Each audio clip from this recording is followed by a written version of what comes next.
வணக்கம். நல்லுணவு நம் உணவு இந்த அலைவரிசைக்கு உங்க எல்லோரையும் அன்போடு வரவேற்கிறேன். எல்லாரும் எப்படி இருக்கீங்க? நம்முடைய அலைவரிசையில ஏற்கனவே பெரிய வெங்காயம் வச்சு ஒரு கார சட்னி போட்டு அந்த பதிவு பிச்சுக்கிட்டு போச்சு. நிறைய பேர் அதை ரசிச்சு பார்த்துட்டு செஞ்சு சாப்பிட்டு பார்த்துட்டு உங்களுடைய மேலான கருத்துக்களை பதிவிட்டிருந்தீங்க.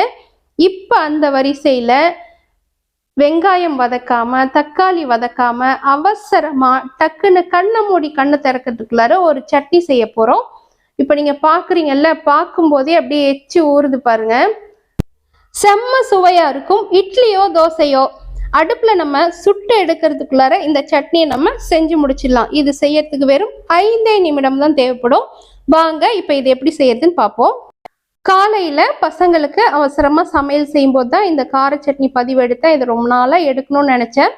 அவசரமா இந்த பக்கம் கத்திரிக்காவும் தட்டைப்பயிரும் போட்டு கார குழம்பா கொதிச்சிட்டு இருக்கு. இந்த பக்கம் முட்டையும் இட்லியும் ஒன்னா சேர்ந்து வெந்துட்டு இருக்கு. இந்த ஒரு சின்ன குறிப்பு உங்க கூட பகிர்ந்துக்கணும்னு தோணுச்சு, அதனால இந்த பதிவோட சேர்த்து இதையும் போடுறேன்.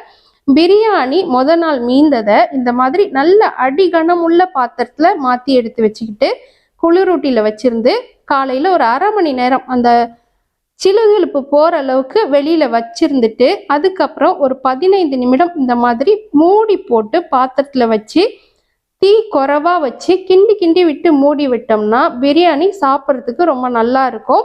இதுவே ஆவியில இட்லி பாத்திரத்துல வச்சு மறுநாள் சுட வச்சு சாப்பிட்டோம்னா நீர்த்து போன மாதிரி இருக்கும். இந்த பாருங்க, இந்த மாதிரி அடிகனமான பாத்திரமா பார்த்து எடுத்துக்கோங்க. பிரியாணியை இப்படி நீங்க சுட வச்சு சாப்பிட்டு பாருங்க. லேசா எண்ணெய் விட்டுட்டு கிண்டி கிண்டி விட்டுட்டு மூடி மூடி வச்சு ஒரு 15 நிமிடம் அடுப்புலயே வச்சிருந்துட்டு சாப்பிட்டு பாருங்க, செம்மையா இருக்கும். சாப்பாடு வடிச்சு வச்சுட்டேன். அடுத்தது இந்த சட்னி தான் செய்ய போறேன். சட்னிக்கு தேவையான பொருட்கள் என்னன்னு சொல்லிடுறேன். பொட்டுக்கடலை ஒரு கைப்பிடிக்கும் கொஞ்சம் கூட சேர்த்து எடுத்திருக்கிறேன். இதுக்கு ஒரே ஒரு சின்ன தக்காளி இருந்தாலே போதும். அடுத்தது ஒரு 10 பல் அளவுக்கு பூண்டு, கொஞ்சமா கருவேப்பிலை தாளிக்கிறதுக்கு 5 வரமிளகா, உப்பு தேவையான அளவு, சின்னதா ஒரே ஒரு கொட்டை அளவுக்கு புளி இருந்தாலே போதும்.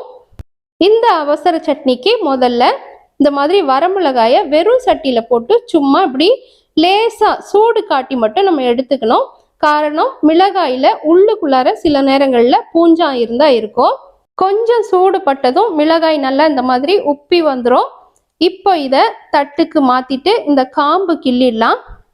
இந்த மிளகாயோட சேர்த்து கருவேப்பிலையை தவிர்த்து இந்த தட்டில் உள்ளது எல்லாத்தையும் இப்போ அரவை கிண்ணத்துல சேர்த்து அரைச்சி எடுத்துட்டு வந்துடலாம். சட்னி அரைச்சி எடுத்தாச்சு. அடுத்ததா சட்னி இப்போ நம்ம தாளிச்சிடலாம். ஒரு சட்டி வச்சுட்டு தாராளமா நல்லெண்ணெய் சேர்த்துக்கோங்க. எண்ணெய் காஞ்சதும் கடுகு உளுத்தம்பருப்பு போட்டு தாளிச்சிடலாம். கடுகு வெடிச்சு அடங்கினதும் கருவேப்பிலை சேர்த்துட்டு அது பொரிஞ்சதும் நம்ம அரைச்சி வச்சிருக்க சட்னியை இந்த எண்ணெயிலே சேர்த்துக்கலாம். சட்னி அரைச்ச அரவை கிண்ணத்துலையும் கொஞ்சம் தண்ணி ஊற்றி அலசி இதுலேயே ஊற்றிடுறேன். உங்களுக்கு தேவையாண்டா இன்னும் கொஞ்சம் கூட தண்ணி நம்ம சேர்த்துக்கலாம். தண்ணி சேர்க்குற அளவுக்கு உப்பு பார்த்துக்கோங்க.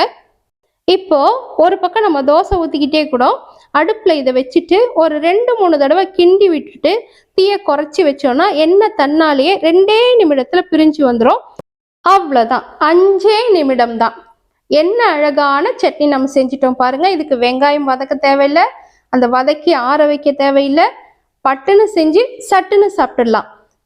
இந்த பதிவு பிடிச்சவங்க உடனடியா இந்த சட்னியை இன்னைக்கே செஞ்சு பார்த்துட்டு உங்களுடைய மேலான கருத்துக்களை நம்மளுடைய கருத்து பட்டியல பதிவிடுங்க.